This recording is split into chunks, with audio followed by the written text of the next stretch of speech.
강혜신의 오늘의 미국. 트럼프 대통령이 악시오스에 이란 문제는 조용히 다루고 있다고 말했습니다. 일주일 전 군사 행동을 즉시 할 것 같았던 태도에서 완전히 달라졌습니다. 대통령이 이란 전쟁에서 탈출하기 위해 이란이 호르무즈 해협만 개방하면 핵심 목표인 핵 문제도 포기할 수 있다는 보도도 나옵니다. 그러나 이란은 호르무즈 해협을 개방하려면 미국이 행동을 바꾸라면서 조건을 제시해 트럼프 대통령의 출구 작전을 복잡하게 만들었습니다. 국내에서는 트럼프 대통령이 흑인과 라틴계 미국인들이 사회주의를 원치 않고 민주당이 사회주의와 가까워지고 있기 때문에 이제 공화당으로 돌아서고 있다고 주장했습니다. 사회주의자들은 전투에서 이기고 있지만 전쟁에서는 이기지 못하고 있다. 오늘 더 힐에 실린 기고문의 제목입니다. 그러나 민주사회주의자 정치인 성공담의 기수였던 조람 맘다니 뉴욕시장은 다른 말을 합니다.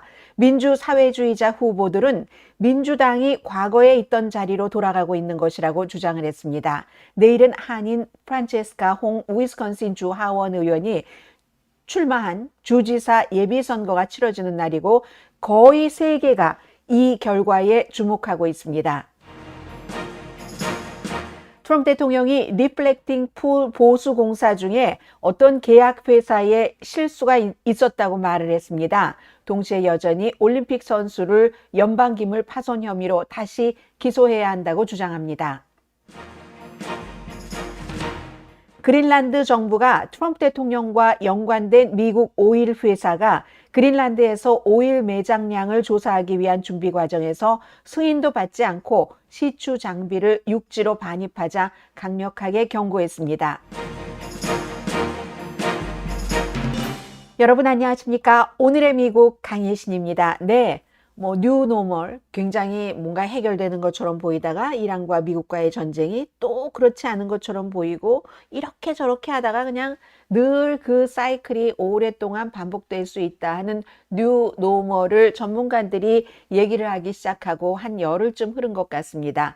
트럼프 대통령이 악시오스에 짧은 전화통화였다고 얘기했어요. 악시오스 기사는 이란 문제를 로우키로 다루고 있다. 조용히 다루고 있다. We are low-keying it.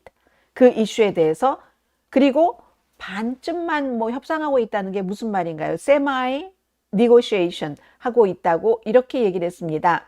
이란이 그렇게 따지고 보면 지난주 주말에 월요일이나 화요일에 호르무즈 해협이 개방될 것이고 그렇지 않으면 또 엄청난 공격을 받을 것이다라고 얘기했는데 딱 일주일이 지났습니다. 일주일 만에 트럼프 대통령은 공격, 군사공격 이런 얘기 전혀 하지 않고 이란이 인플레이션이 워낙 높고 돈이 없어서 군인들 돈도 못 주는데 우리가 계속 조이면은 된다 이런 식으로 얘기를 했고요. 그리고 오일 값이 어제 한 얘기예요. 배럴당 $75를 조금 넘는다. 이것도 대통령이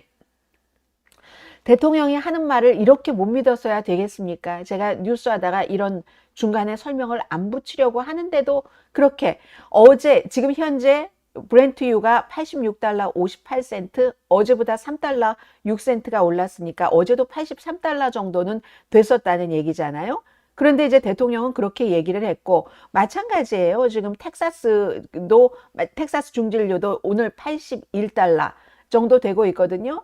그러니까 대통령이 이렇게 오일값도 내려가고 하니까 미국 소비자들도 이란 전쟁으로 인한 부담도 조금 덜해졌다. 모든 게 다 잘 풀릴 것이다. 지금도 잘 풀릴 것이다. 체스 게임과 같다. 체스 게임과 같다는 얘기가 뭐예요? 업앤다운도 있고 하다는 거 아니겠어요? 백앤포스라고 얘기하는 게 낫겠네요. 그럼 대통령이 지금 악시오스와 짧은 인터뷰에서 한 얘기는 그 세마이 니고시에이팅 하고 있다와 back and forth in 그런 with 이란 체스 게임과 같은 것. 그런데 결국은 우리가 이길 거야. 현재로서는 새로운 군사 공격을 명령하기보다는 좀 경제적인 압박이 되도록 할 것이 아닌가. 이것도 또 몰라요. 모르지만 현재로서는 그렇다 하는 그런 얘기입니다. 그리고 오만과 이란이 지금 호르무즈 해협 개방 협상을 하고 있기 때문에 그래서도 또 미국이 직접 개입하는 것도 아니고 아닌 것도 아니고 하니까 세마이 니고시에이링이라고 했는지 모르겠는데 그게 이렇게 일주일씩이나 대통령이 얘기한 것보다 지연되고 했는데도 거기에 대해서 분노의 표현을 하지 않았습니다. 분노의 표현 해봤자 이제는 이제 스스로의 얼굴을 때리는 것과 마찬가지니까 그러는 게 아닌가 싶습니다.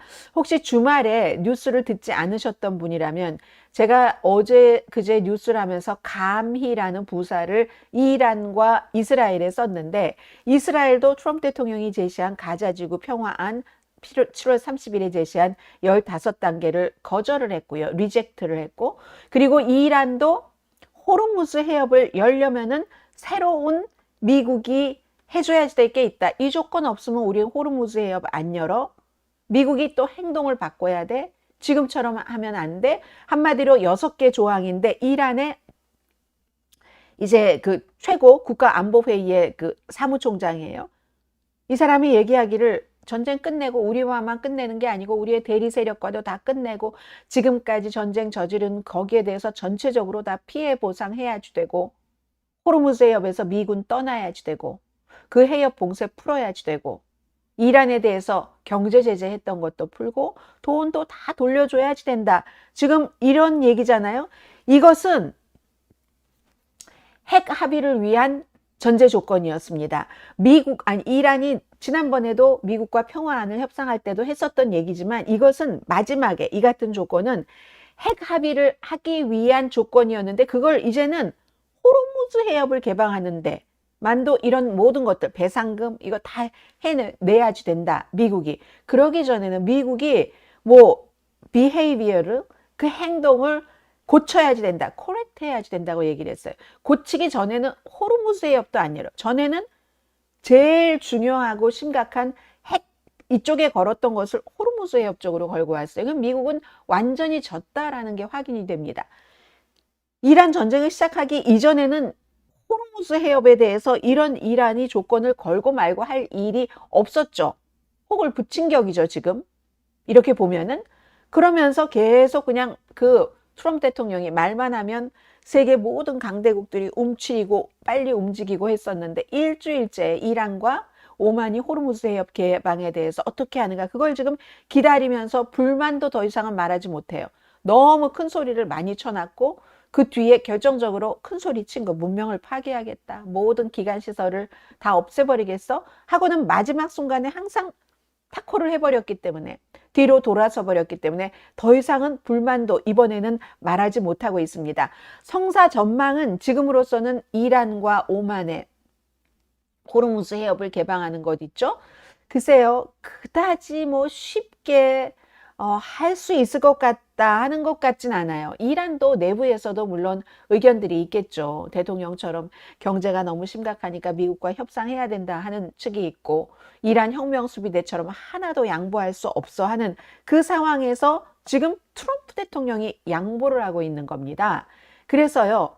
트럼프 대통령은 출구 작전을 이리저리 지금 해봐도 안 되고 이렇게 저렇게 다 해봐도 안 돼서 지금은 이란에 어떻게 보면 처분을 기다리고 있는 형편인지도 모르겠어요.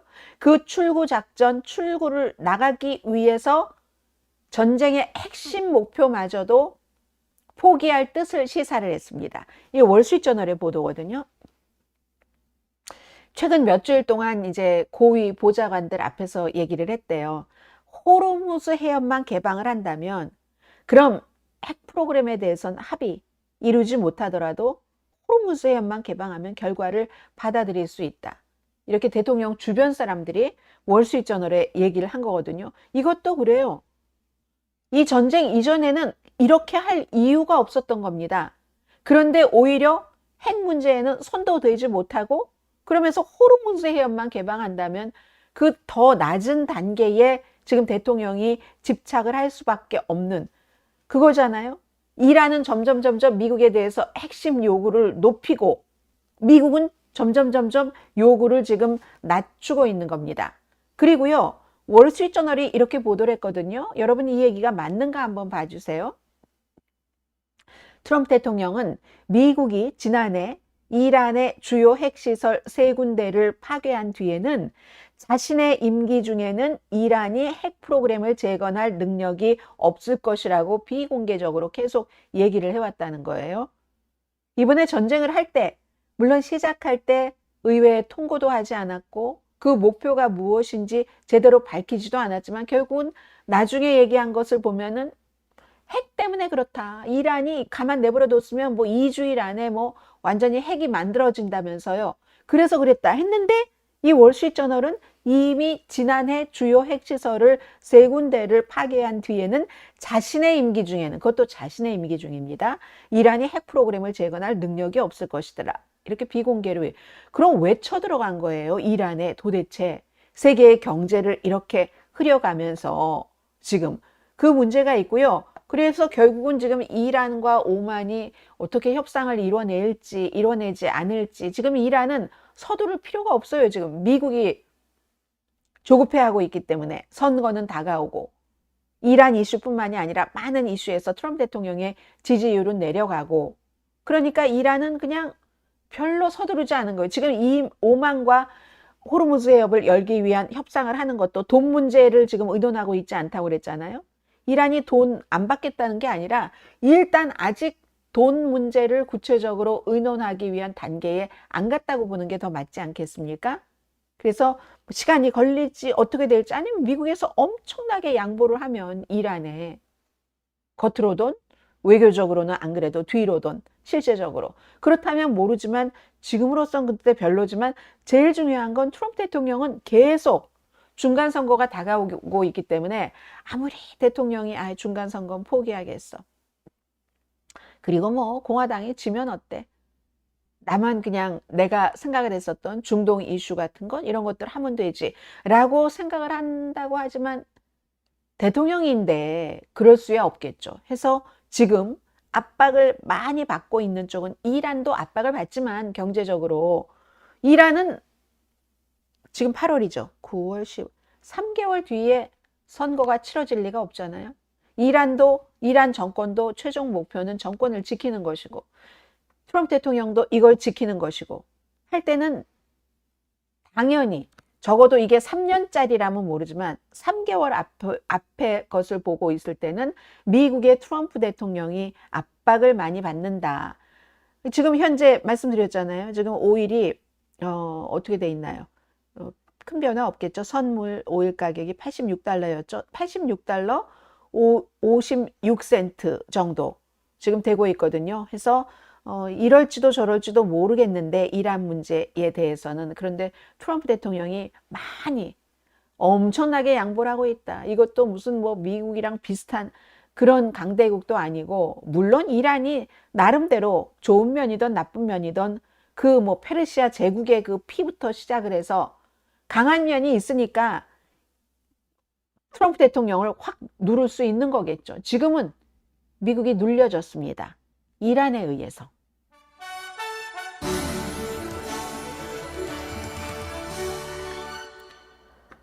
공화당이 지면 트럼프도 끝장이야.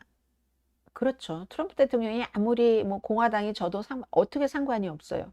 민주당이 이제 이기고 나면은 본인이 끌고 나갈 수 있는 것들을 아무것도 끌고 나갈 수가 없고 오히려 조사만 엄청나게 받을 텐데요. 돈 문제와 관련해서 세계가 지금 알고 있는 것처럼, 자, 집 주변에 가스 가격은 아직도 비쌉니다. 미국이 혹 때려다가 혹 붙였네요. 근데 점점 시간이 지나갈수록 혹 때려다가라는 게 트럼프 대통령이 이제 정말 뭔가 큰 거를 아주 쉽게 하나를 건져보려고, 네타냐후가 속삭였으니까 그래서 이제 그랬던 것이겠죠. 그리고 저 거짓말을 언제 그칠까요? 뭐 오일값을 만 10달, 그 배럴당 10달러 정도나 낮춰서 얘기를 했잖아요. 트럼프 대통령이 거의 10달러. 거짓말은 언제 안 끝나죠. 안 끝나는데 처음에는 이제 트럼프 대통령이 이제 거짓으로 사람들을 많이 얘기하는 것에 대해서 많은 그 대통령을 지지하는 사람이나 그렇지 않은 사람들 가운데서도 아이 그래 뭐 원래 성향이 그러니까 좀 정책만 잘하면 되겠어 이렇게 생각을 했었던 때도 있었고, 아니 그 말이 뭐가 중요해. 사람들이 왜 그렇게 얄팍하지? 왜 그런 잔잔한 것에 신경을 쓰는가 말이야. 중요한 이슈에 신경을 써야지 라고 생각을 했어요. 그 당시에도 저는 말이 곧 그 사람의 여러 가지를 그 반영을 하고 작은 말이 큰 말이 되고 큰 정책이 되고 모든 국정 운영의 열쇠가 된다라고 말씀을 드렸습니다. 그리고 실제로 많이 받아당했어요. 주변에서도 여러분 거짓말을 계속 치는 사람이 그 사람이랑 무슨 큰 일을 하고 싶겠어요? 큰 사고를 치던데 결국은. 그래서 저는 그게 처음부터 받아당했거든요. 그런데 지금은 적어도 마가는 아직도 트럼프 대통령을 아이 뭐 그런 거 갖고 그래?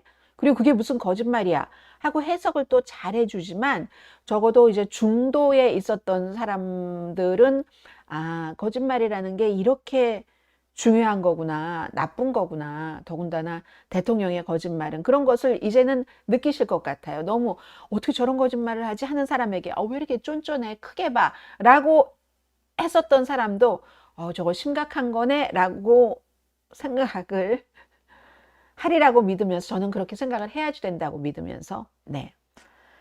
자, 이게 이제 이란에 관한 거고요. 미국 선거에 관해서 조금 말씀을 드리겠습니다.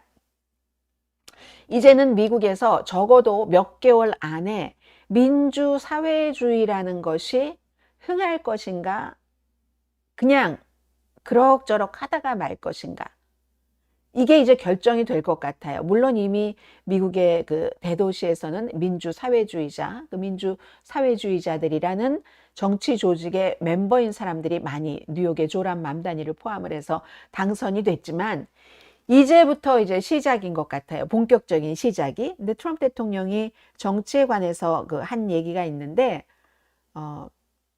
보세요. 블랙 앤 브라운 아메리칸이 공화당을 아주 지금 딱 지지를 하고 있다. 왜냐하면 블랙과 브라운이 공산주의를 싫어하기 때문에 그렇다. 그리고 그들은 그 아브라함 링컨 대통령이 공화당이었다는 것을 기억을 하고 있다라고 얘기합니다. 블랙과 브라운. 이때의 브라운은 뭐 에이시안을 얘기하는 것은 아니고 그 라틴계를 얘기를 하는 거죠. 흑인과 라틴계 대통령이 이렇게 지금 이 시점에서 얘기할 때는 많이 그동안에 떠났었다 하는 것도 사실은 그 안에 인정을 하는 건지도 모르겠습니다. 흑인과 그 라틴계가 지난번 대통령 선거에서 이번에 트럼프 대통령이 이길 때 많이 표를 줬어요. 바이든이 진 것 가운데 가장 중요한 것 가운데 정책적 면에서는 경제죠. 트럼프 대통령이 아무리 그래도 바이든보다 경제는 잘할 거야. 나를 부자시켜 준다잖아. 하고 딱 당선을 시켰잖아요. 그랬다가 특히 라틴계 같은 경우는 라틴계 한 3세 정도 되면은 아니 똑같이 일하는데 말이야. 왜? 뭐 저 담 넘어 들어온 사람들이 같은 인종인데도 그런데도 뭐를 이득을 저렇게 많이 받고 막 이러면서 싫어했어요. 같은 인종인데도 그런 경우도 있었는데 막상 무자비하게 이민 정책을 펼쳐나가다 보니까 그러니까 라틴계가 더 이상 트럼프 대통령을 좋아할 수 없는 이유가 자꾸만 생겼어요. 아프리칸 아메리칸도 마찬가지입니다. 딱 행정부를 꾸려놓고 보니까 아프리칸 아메리칸 무슨 중요한 직책에 앉히지도 않고 중요한 직책에 예를 들어서 중요한 직책에 갔다 하면 아니 이 사람이 백인보다 더 그렇게 백인 우월주의를 갖고 있거나 백인 우월주의적 정책을 지지하는 사람이네. 도대체 우리에게 좋은 게 뭐지? 우리가 그동안 받았던 사회보장제도 같은 것도 다 없애고 있네 하면서 점점 멀어지고 있는 그 시점에 지금 대통령이 얘기를 하는 겁니다. 대통령의 주장은 언제나 데이터를 제시하지 않습니다. 흑인과 갈색 피부 미국인들은 사회주의를 원치 않고 민주당이 사회주의와 가까워지고 있기 때문에 공화당으로 돌아서고 있다. 이게 지금 대통령의 주장이에요. 간단합니다. 에브라함 링컨 was 공화당이었다. 이 얘기를 지금 하고 있는 겁니다. 사회주의와 공산주의를 동격으로 놓고 계속 요즘에 대통령이 비판을 하고 있잖아요. 프란체스카 홍도 비판을 했고 라스베가스 연설에서 프란체스카 홍이라고 이름을 말하진 않았지만 추수감사절을 없애자고 했다. 이거 프란체스카 홍이 팬데믹 때 했다가 지금은 이제 그 말을 이렇게 되돌렸지만 그런 일들 해서 공산주의자들이라고 얘기를 하고 있는 이 상황에 얘기를 하는 겁니다. 지금 어제 잠깐 말씀을 드렸는데요.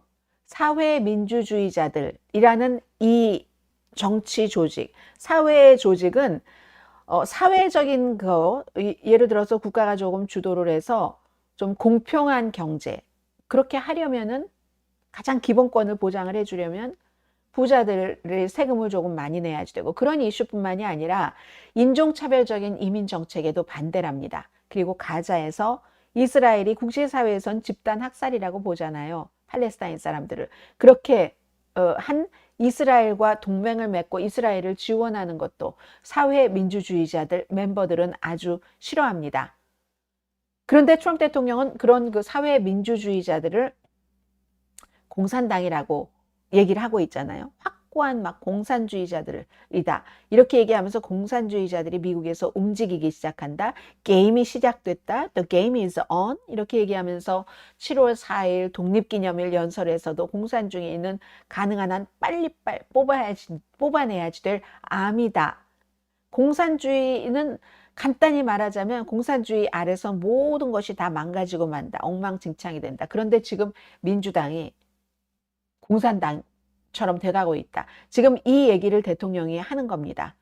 그래서 이 블랙과 브라운, 라틴계가 민주당을 떠나서 공화당으로 오고 있다는 거죠. 그런데 이건 약간 다르게 봐야지 되는 게, 베트남계라든가 쿠바계는 꼭 이번 선거 사이클이 아니더라도 항상 그 조국에서의 어떠한 공산주의 경험, 이런 것들이 있기 때문에, 또 난민으로 오신 분들이 많고, 그런 이유로 어떤 경우 쿠바에서는 뭐 재산 다 뺏기고 온 그런 경우도 있고, 그거는 이란에서도 마찬가지예요. 이란의 팔레비 아래서 떵떵 영화를 누리다가 이란의 호메이니 처음에 정권이 들어서서 사유재산 뺏기고 미국으로 온 사람들은 엄청 지금 이란 정권을 싫어하는 것과 마찬가지죠. 그런 이유로 베트남계라든가 쿠바계라든가 이런 사람들이 너무너무 뭐 공산주의 싫어요 하면서 거기에 이제 비교적 더 민주당보다 강하게 하는 공화당을 지지했었던 것이 사실입니다. 그것은 아주 오랜 동안의 전통이었어요. 그런 오랜 동안의 전통 플러스 트럼프 대통령이 경제는 잘 해줄게 하니까 그쪽으로 갔다가 지금 이제 임기 2기에 들어와서 여러 가지를 경험하고 이렇게 아이쿠나 하고는 아유 실수했네 하고는 이제 마음을 돌이키는 사람들이 많다는 거잖아요. 그리고 이 사람들도 베트남계, 쿠바계 이런 사람들도요, 미국에 있는 민주사회주의자들을 뭐 구소련 이런 식의 무슨 뭐 공산당 이렇게 비교하는 건 결코 아니거든요. 그건 이제 민주사회주의자들도 보통 민주사회주의에 어떤 것은 지지하고 어떤 건 저건 너무 심하네 이렇게 생각하는 사람들이 있는데, 대부분의 사람들이 지지하는 것은 유럽식 사회주의 모델이라고 다들 우리가 알고 있습니다. 그러니까 조금 부자가 조금 더 세금 더 내고, 그리고 어떤 이유에서든지 미국이 부자 나라니까 아주 최소한 기본권, 잠잘 데도 없고 먹을 것도 없고 또 아픈데 병원에 못 가고 이런 사람들을 위해서 조금 정부가 해줘야지 된다. 그 역할을 해야지 된다는 그런 식의 유럽식의 사회주의 같은 것을 지지하는 거지, 뭐 모든 재산을, 사유재산을 몰수하고 하는 공산당과는 다르기 때문에 트럼프 대통령이 사회주의자들을 싫어해서 지금 블랙과 브라운이 공화당으로 돌아오고 있다. 이거는 아니에요. 그리고 지금 트럼프의 공화당이 에브라함 링컨의 공화당입니까? 아니죠. 더 가까이 레이건의 공화당하고도 전혀 이젠 거리가 멀어져 버렸는데, 그렇다는 그 문제죠. 아무튼 그래서 이제 대통령은 이렇게 얘기를 했습니다. 자, 오늘 더 힐에 두 사람이 쓴 기고문이에요. 두 사람이 더글러스 E. 쇼엔이라는 분과 칼리 쿠퍼맨이라는, 이 두 사람은 쇼엔 쿠퍼먼 리서치라는 여론조사 그런 뭐 회사예요. 여론조사 회사의 여론조사 전문가죠. 그리고 이제 공동 파트너입니다. 이 두 사람이 그리고 뭐 공동으로 책도 많이 썼어요. 지금 미국에서 불고 있는 민주사회주의 물결이요. 조란 맘단이 시작을 해서 지금 이 더 힐은 엘사헤드, 압둘 엘사헤드, 미시건주에서 이번에 민주사회주의자 멤버는 아니지만 뭐 그쪽에 그 지지를 받고 있는 연방 상원 의원 민주당 예비선거 그 후보, 예비선거에서 이겨서 민주당 후보가 된 사람의 사진을 싣고 있네요. 그리고 내일은 위스콘신에서 이제 프란체스카 홍이라는 코리안 아메리칸, 미국에서 태어난 주 하원 의원이 주지사 선거에 출마해서, 이것은 연방 상원이고 그것은 또 주니까 크잖아요. 조란 맘다니 뉴욕 시장 이런 사람들보다. 그래서 이제 이 사진을 실은 것 같은데, 이 두 사람은 예비선거 시즌이 끝나기까지 이제 몇 개월, 예비선거는 몇 개월이 아니네요. 한 달 정도 되면 다 끝납니다. 진보 성향 후보들과 민주사회주의자들은 민주당의 방향이 지각 변동을 겪고 있음을 시사할 만큼 충분히 눈에 띄는 승리를 했다고 얘기를 합니다. 예비선거에서는. 그런데 이 제목 자체가 사회주의자들은 전투에서는 이기고 있지만 전쟁에서는 이기지 못하고 있다, 이거거든요. 지금까지도 본 선거까지 갈 필요도 없이. 그래서 전체 그림은 일부 여기저기서 이겨서 뉴스에서 많이 얘기해주고 있지만 그 뉴스의 헤드라인이 시사하는 것보다 훨씬 작은 선거에서 이겼고, 승리는 거의 전적으로 민주당이 원래 안전하게 이길 그럴 지역에 한정돼 있다라고 쓰고 있습니다. 그래서 이제 뭐 뉴욕타임즈 분석이라든가 아니면 미시건주에서 나오는 비영리 뭐 뉴스 매체 이런 분석들을 쭉 바탕으로 해서 여론조사 전문가 두 사람이 쓴 기고문입니다. 의회의 다수당을 실제로 결정할 경합지역에서는 이 민주사회주의자들이 승리하는데 어려웠다는 거예요. 11월 선거에서 어차피 민주당이 승리할 가능성이 아주 높은 지역, 아니면 적어도 뭐 접전이다, 이런 데서, 이런 예비선거 가운데서 20% 미만에서 승리를 했다는 겁니다. 이 눈에 도드라지니까 막 뉴스가 돼서 그렇죠. 많이 떨어졌다는 얘기를 하고 있습니다. 이걸 뭐를 얘기를 하냐면, 민주당 성향에서, 같은 민주당 예비선거에서 그냥 중도파가 아니라 이제 이렇게 민주사회주의자 후보가 이겼다는 것은 그만큼 민주당이 더 극단적이 돼간다는 얘기겠죠. 그리고 그에 비해서 경합된 이런 데서는요, 좀 검증된 사람을 원한다.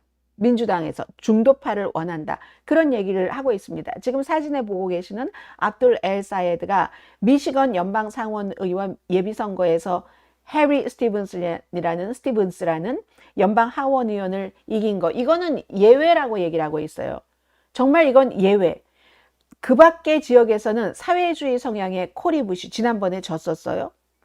민주당인데 자신의 의석을 찾으려다가 중도파가 이미 됐어요. 웨슬리 벨 22% 차이로 지고 말았습니다. 워싱턴에 살고 계신 분 어떠세요? 3지구에서도 중도 성향의 현직 의원이 진보 성향의 도전자를 2배가 넘는 지지율로 이겼습니다. 그래서 실제로 지금 진보의 물결을 얘기를 하는데, 진보 물결의 그 서사는 굉장히 불안전하다고 전문가들은 지금 그렇게 보고 있고, 그리고 원래 새로운 물결이 들어갈 때는요, 항상 반대가 더 많고 의심의 눈초리가 더 많은 건 있습니다. 이걸 지금 민주사회주의자들이라는 그 뭐 멤버가 10만 명 정도 되는 9만 5천 명에서 10만 명 사이라는 그런 이 정치단체가 뛰어넘을 수 있는가, 지금 이걸 보는 거예요. 좋다 나쁘다, 이긴다 진다를 떠나서 이게 민주당의 방향이기도 하니까, 이기면 그쪽으로 가야 되나 생각을 할 것이고, 지면 안 되겠네, 그냥 중도로 가야 되겠네 하고 생각하지 않겠어요? 그래서 엘사헤드의 미시건 승리는 너무나 예외적인데, 이게 이제 경합주에서였고요. 더군다나 경합주였고, 대학 학위 이상을 지닌 젊은 도시 유권자들을 결집하는 것만으로는 이길 수 없다고 얘기합니다. 예비선거에 그런 사람들이 많이 나가니까요. 그래서 이 스티븐스라는 그 4선 의원을 지지한 사람들이 6천만 달러 이상을 쓰고도 이 사람이 이겼으니까 엄청나게 중요한 선거인 것은 분명하고, 야, 정말 이 사람이 민주사회주의자들의 멤버는 아니지만 그 사람들이 열심히 도운 그 풀뿌리 열기라는 게 대단하구나. 이게 이런 것은 분명히 알 수 있지만, 그러나 승리 격차가 1%에 불과했다? 선거 치르기 전날, 바로 전날까지 두 자릿수 10% 이상 차이로 이길 것이라고 하더니 막상 선거를 해보니까 그렇지 않다. 이게 굉장히 신중하게 봐야지 된다는 그 얘기입니다. 이 좌파 진영의 핵심 문제를 보여주는 거죠.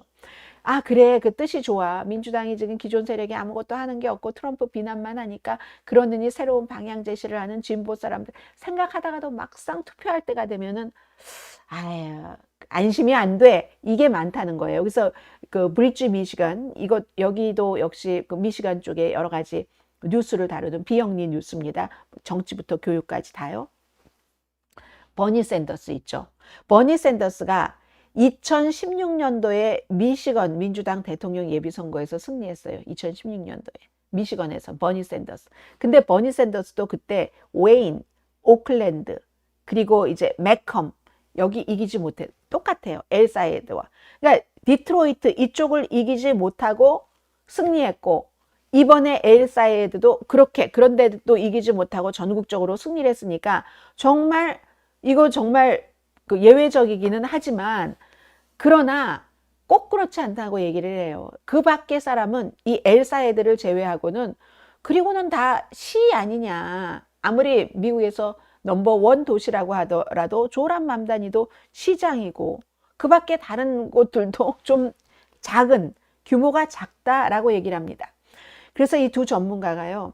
좌파에는 천정이 있다 이렇게 얘기를 합니다. 극좌에는 민주당의 극좌에는 극좌는 교육을 많이 받은 사람 그리고 백인이 많고 소득도 부자 이런 사람들 이런 연합이라는 거예요. 그런데 이제 그런 뭐 DSA가 결국은 추구하는 것은 노동계층을 편하게 살기 위해서 그런 거지만 어쨌든 핵심 인물들이 그렇다는 거죠. 사회주의 성향 후보들은 정말 지난 수십 년 동안 뭐 사회주의 성향의 후보가 없었던 게 아니니까 그런 사람들은 흑인이나 히스패닉계의 지지를 많이 받지 못했다. 이건 사실이니까요. 그렇게 얘기를 하면서 그냥 너무너무 안전한 민주 색깔로 똘똘 뭉친 곳에서는 감당할 수 있지만 그런 사람들을 그렇지만 트럼프 대통령이 이긴 그런 곳에서는 치명적일 수 있다. 더군다나 전국적인 정치요.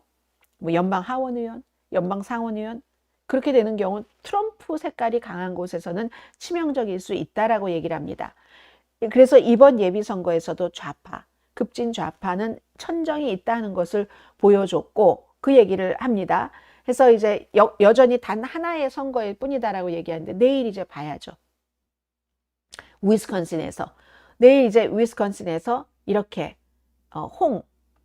프란체스카 홍 후보가 왼편에 있는 압둘 엘 사예드 후보처럼 전국 규모, 이건 전국은 아니지만 주지사지만 어쨌든 그 지금의 주 하원 의원보다는 큰 선거잖아요. 그래서 내일 선거를 많은 사람들이 지금 지켜보고 있는 겁니다. 만약에 11월 달에 이게 유지되지 않으면 민주당은 극자로 갔다가 엄청나게 혹독한 대가를 치르는 교훈을 얻게 될 것이다. 이렇게 여론조사 전문가 두 사람이 얘기를 하네요. 그리고 그 후유증을 극복하는데 몇 년이 걸릴 수도 있다. 이 두 사람은 그 문제만 얘기를 했어요.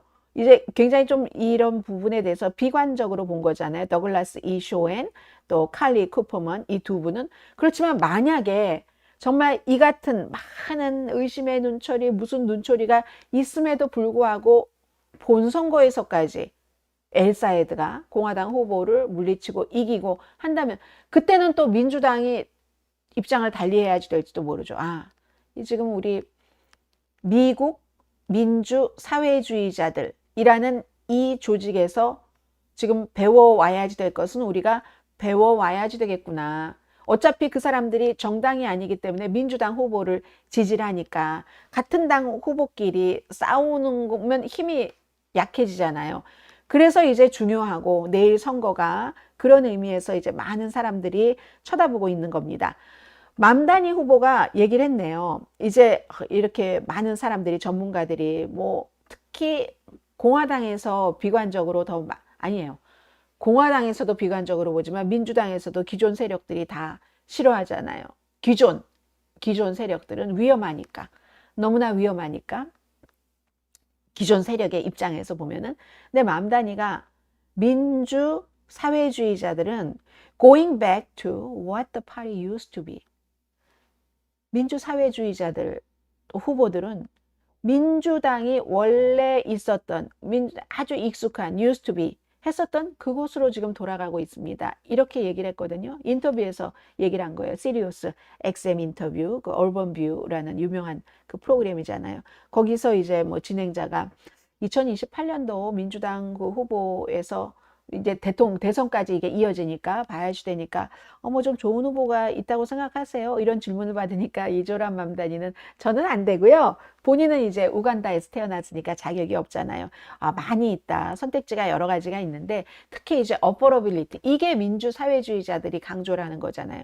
사람이 열심히 일하고 꼼꼼하게 일하고 웬만큼 아웃풋 내면은 먹고 사는 문제는 걱정하지 말아야지 되는 것 아닌가. 그런데 다 같이 못 먹고 못 사는 것도 아니고 어떤 사람들은 돈이 얼만큼 있는지 셀 수도 없을 정도로 너무 많아서 말하자면 빈부격차가 너무나 심각하다. 참을 수 없을 정도로 자본주의가 완전 글러먹었어 할 정도로 그런 거잖아요. 그래서 어퍼러빌리티 감당할 수 있는 생활비를 들고 나온 거잖아요. 그런 이 어퍼러빌리티라는 것은 말로만 하는 게 아니라 실제로 해야지 되고 본인이 이제 뉴욕 시장에 당선된 뒤에 뉴욕에서 하고 있는 일이다라고 얘기를 하면서 프랭클린 디 루스벨트와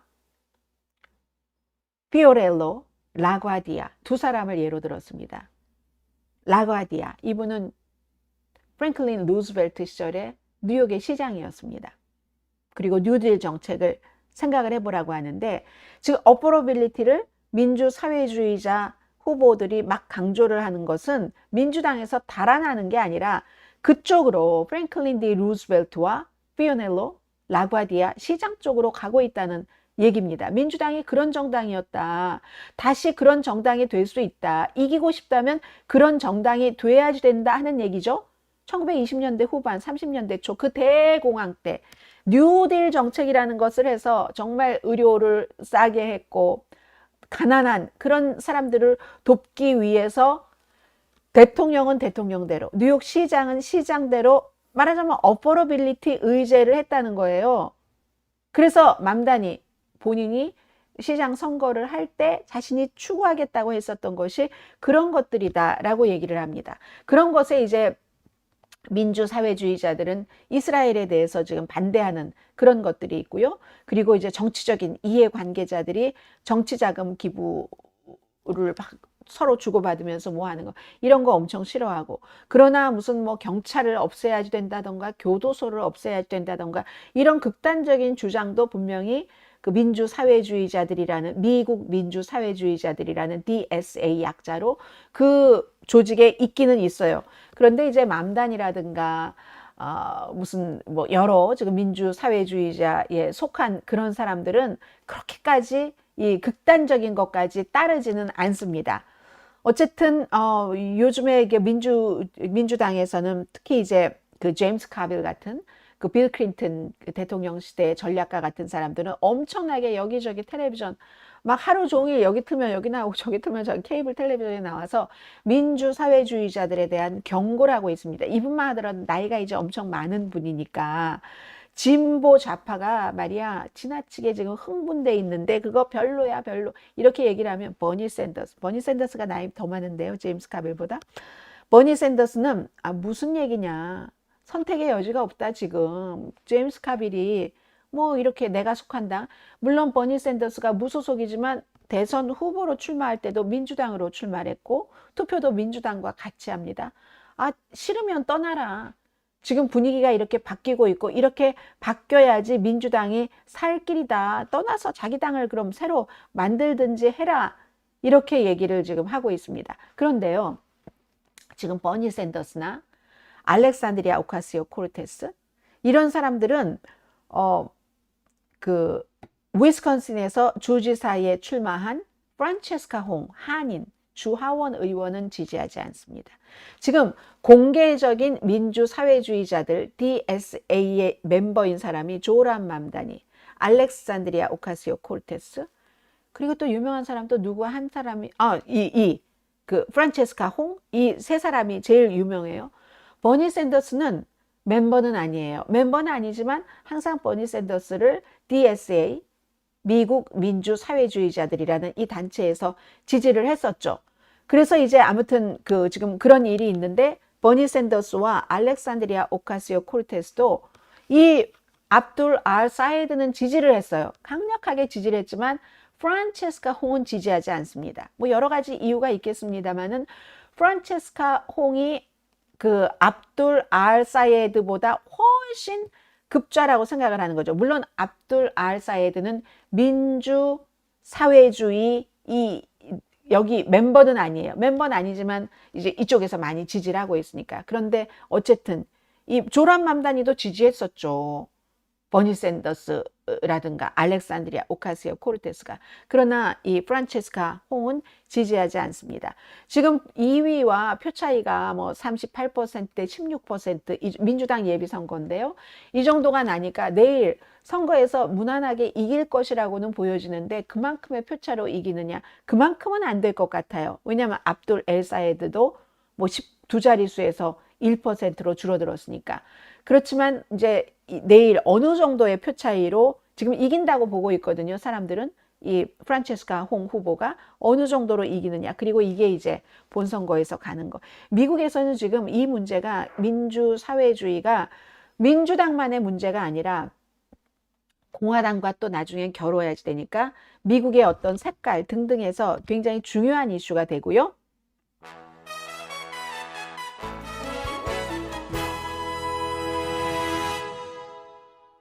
네, 의사가 없어서 무슨 뭐 유튜브를 보셨는데 소도시나 중소도시 병원에 의사가 없어서 뭐 정형외과 의사 이런 사람들이 없어서 뭐 수술이 잘 안 된다 이런 얘기 써주신 분이 계시는데 그거 뭐 꼭 무슨 정형외과 의사만 그러는 게 아니에요. 이 의사도 사실은 뭐 인도계라든가 굉장히 뭐 H1B 비자를 받고 온다던가 아니면 뭐 미국의 의대에 와서 공부 다 하고 남는 이런 사람들도 많았는데 트럼프 대통령의 이민 정책 때문에 굉장히 달라졌어요. 달라지고 의사뿐만이 아니라 의사와 함께 일하는 의료진도 뭐 비자 받기 어렵고 일단 다른 나라 사람들을 안 받는 그런 분위기이고 안 받는데 가기도 싫고 다른 나라에서 볼 때 유학생들도 많이 줄어들었잖아요.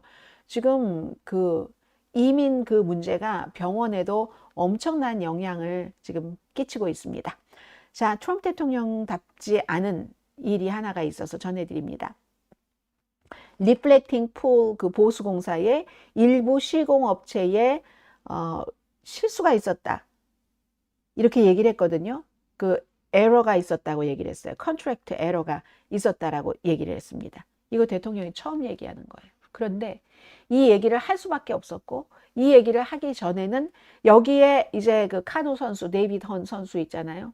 트럼프 대통령이 딱 그 지명을 한 검사가 기소했다가 나중에 보니까 그 검사도 큰일 나죠. 나중에 뭐 팍스로 돌아가든지 트럼프 대통령 임기는 2년 반 남았는데 아니면 또 검사를 하든지 해야지 되지 않겠어요. 이거 안 되겠네. 대통령이 하라고 그래서 하긴 했는데 이거 도저히 이기지도 못하고 하니까 취하해버렸잖아요. 대통령이 다시 이거 기소를 재검토해라. 겁먹어서 그런다. 죄닌 피로 검사가 이렇게 하면서 했잖아요. 그 주장은 여전히 합니다. 여전히 하면서 누가 봤대요. 무슨 좀 어느 정도 직책이 있는 사람이 이 데이비드 헌이 그 훼손하는 것을 봐서 다 뭐 증언까지 했다. 이렇게 얘기를 했는데 그 뒤에는 많은 공사가 그런 것처럼요. 7월 4일에 개방하려고 서두르는 과정에서 일부 시공업체에 과오도 있었습니다. 그런데 그건요. 너무 작은 부분이에요. 그리고 중요하지도 않은 것들이에요. 이거 반달리즘이다 하고 거창하게 얘기를 하고 있잖아요. 그 반달리즘을 봤다. 경력 직원이 국립공원관리국의 내셔널 파크 서비스의 경력 직원이고 굉장히 믿을 만한 사람. 이 사람이 목격자다. 대낮에 말이야 그 헌이 풀에 그 약한 그 코팅을 강하게 막 격렬하게 찍고 잡아당기고 훼손하는 모습을 봤다. 막 사진도 싣고 했어요 어제. 그런데요. 이것은 사실은 고등법원에서 DC 고등법원에서 이제 공식적으로 결국 혐의를 취하했어요. 기소를 한 검사가 취하해달라고 하니까. 그런데 이 고등법원에서는 항상 미국이 그런 게 있잖아요. 다시 증거가 뭐 제대로 되고 하면은 다시 기소할 수도 있다. 추후에 뭐 이렇게 가지고 오면 결정할 수도 있겠다 하고 이제 오픈하니까 트럼프 대통령이 겁을 먹어서 그래. 다시 기소를 해. 지금 하는 거잖아요. 제가 지금 이 말씀을 드린 것은 이 검사실에선 트럼프 대통령이 그렇게 내세운 검사인데도 공사를 마무리하려는 조급함이 성급했고 부실한 작업으로 이어졌고 공사가 끝나고 울타리가 철거되기 전에 그 문제는 고쳐지지 않았다. 그러니까 결국은 이제 그 부실한 그 공사에서 이 리프렉팅 풀에 뭐 녹조다 뭐다 이런 일들이 일어난다 하는 그거잖아요. 근데 저는 이 말씀을 드리고 싶은 거예요.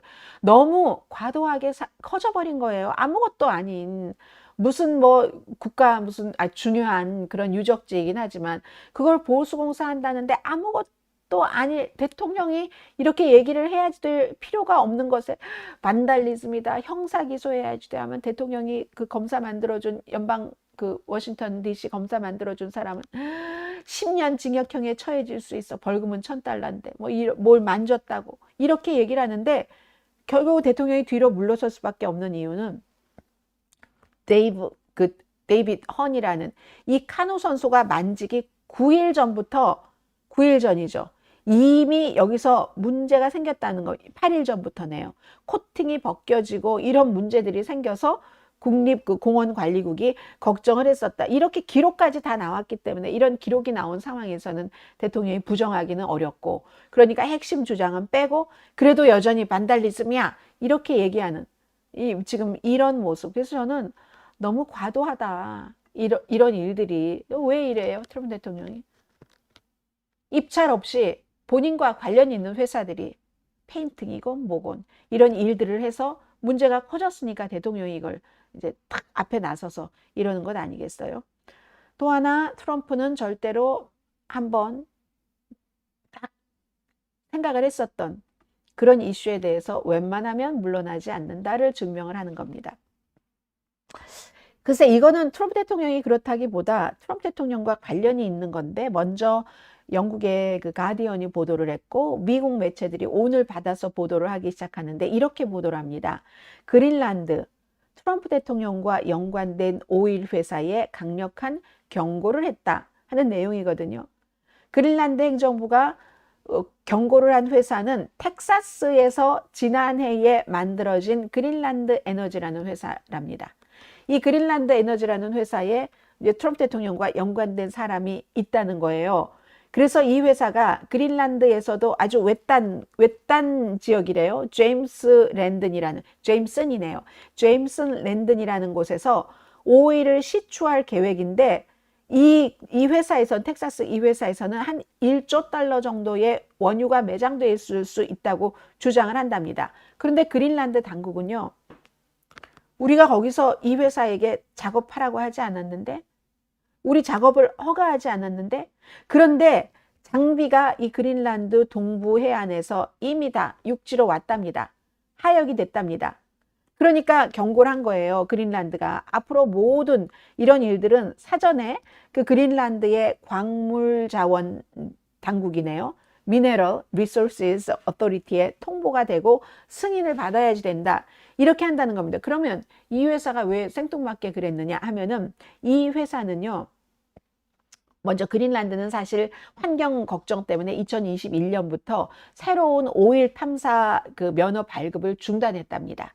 중단했는데 영국 회사 에이리 마일이라는 영국 회사가 그 이전에 이 제임스 랜든 탐사권을 받아놨대요. 받아놨는데 그러니까 텍사스에서 지난해 만들어진 이 미국 오일 회사가 영국 회사 에이리 마일과 함께 그래 우리가 돈을 댈게. 이거 하는데 작업하는데 우리가 돈을 대고 우리에게 말하자면 이제 그 대장 주주가 되는 거네요. 70% 우리가 그 지분을 가질게. 너희가 30% 가져. 돈은 우리가 시추 자금은 될게. 이렇게 된 거예요. 그러니까 이 그린란드는 미국 회사의 그린란드 에너지에 전혀 허가를 해주지 않았지만 예전에 영국 회사가 맡아놓은 이거로 그린란드에 어떤 통보 같은 것도 하지 않고 장비부터 내렸다는 얘기를 지금 하고 있는 거거든요. 이걸 영국의 신문이 먼저 보도를 하면서 그린란드 에너지 이사회에는 트럼프 대통령과 연계된 인사 한 사람이 아니에요. 인사들이 포함되어 있다. 골든돔 그 미사일 방어 사업이죠.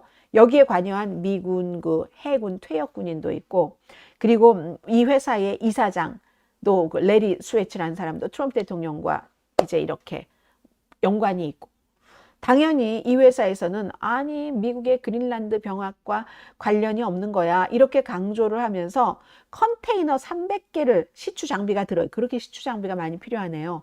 컨테이너 300개를 실은 선박이 또 출발을 한다. 거기에 시추 10월 달부터 할 거야 이랬는데, 여러분 허가 신청은 아직 뭐 검토 중이라고 얘기를 하는데, 이게 바로 트럼프 대통령이 이런 내용들, 헬로 그린란드 이런 미국의 통제 아래에 두겠다면서 반복적으로 얘기하고, 이거 불과 며칠 전에 트럼프 대통령이 소셜 미디어에 올린 거잖아요. 이렇게 올리고 나서, 그리고 나서 이제 미국 트럼프 대통령과도 연관이 있는 그런 그 회사가 딱 허가도 받지 않고 장비부터 아니 이 세상에 허가도 받지 않고 장비부터 내리는 그런 회사들도 있나요? 아주 그냥 그 미국이라는 그게 있으니까 그럴 수도 있겠죠. 자, 오늘의 미국 오늘 여기까지 하고요. 다른 준비된 이슈가 두 가지가 있는데, 여러분들 오늘 월요일이라서 조금 힘드실 것 같아서 제가 여기서 끝내는 게 맞는 것 같습니다. 자, 그러나 혹시 레이티스트 뉴스 가운데서 꼭 전해드려야지만 되는 급박한 게 있는가는 제가 한번 보죠. 역시 지금 레이티스트 뉴스는 콜롬비아에서 큰 지진이 일어났잖아요.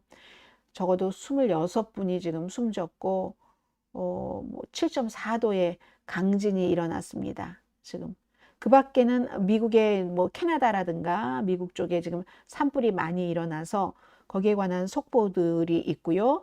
역시 모든 것을 다 이렇게 여전히 별다른 진전도 없이 쫙 빨아들이는 뉴스는 이란 뉴스입니다. 다시 오일이 $80 이상대로 올라갔고, 이란은 계속 호르무즈를 우리가 뭐 이런 조건이 있어야지 협상을 할 거야 라는 그런 정도입니다. 자, 오늘 여기서 마치고요. 내일 화요일에 다시 뵙겠습니다. 강혜신이었습니다. 여러분 바이. 여러분 호시탐탐 남의 것을 노리고 남의 것을 좋아하는 사람은 싫어요. 바이. 내일 뵙겠습니다.